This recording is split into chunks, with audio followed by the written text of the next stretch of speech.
DSP ACB Kurnool.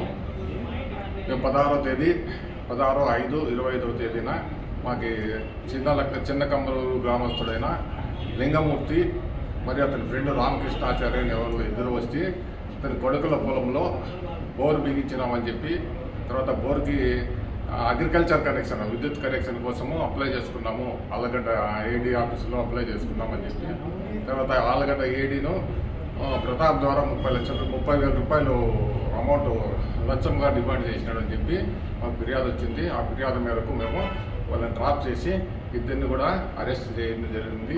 వాళ్ళు ప్రతాప్ డబ్బులు తీసుకుంటే 30,000 రూపాయలు లంచం తీసుకుంటుండగా రెడ్ హ్యాండ్గా ఎట్టుగా పట్టుకోవడం జరిగింది. పట్టుకున్న తర్వాత దర్యాప్తులో భాగంగా వాళ్ళని 17వ తేదీ అరెస్ట్ చేసి కర్నూలు ఏసీబీ స్పెషల్ కోర్టుకి రిమాండ్కి పంపించడం జరిగింది. ఆ దర్యాప్తులో భాగంగా హౌస్ సర్చ్ చేసినాము. హౌస్ సర్చ్ చేసిన తర్వాత అతని హౌస్ వచ్చి నంద్యాలలోనే రైతు బజార్లో ఉంది. ఆ హౌస్లో కూడా కొన్ని డాక్యుమెంట్లు దొరికినాయి. అవి కూడా మేము స్క్రూటినీ చేస్తున్నాము.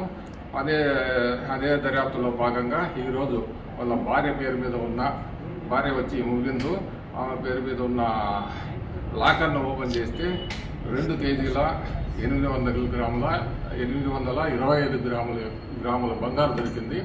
ఆ బంగారుని బ్యాంక్ మేనేజరు, తర్వాత పెద్ద మనుషులు మరియు గోల్డ్ అప్రైజర్ సమక్షంలో మేము స్వాధీనపరచుకొని దాన్ని వాల్యూ కట్టి కేసు తదుపరి చర్య నిమిత్తము దాన్ని లాకర్ స్వాధీనం చేసుకోబడింది. అదే గోల్డ్ను మళ్ళీ తిరిగి లాకర్లోనే పెట్టాము. దాన్ని లాకర్ కీ స్వాధీనం చేసుకోవడం జరిగిందనమాట. ఇది వాల్యూ ఎంత ఉంటుంది? భార్య పేరు హిమబిందు.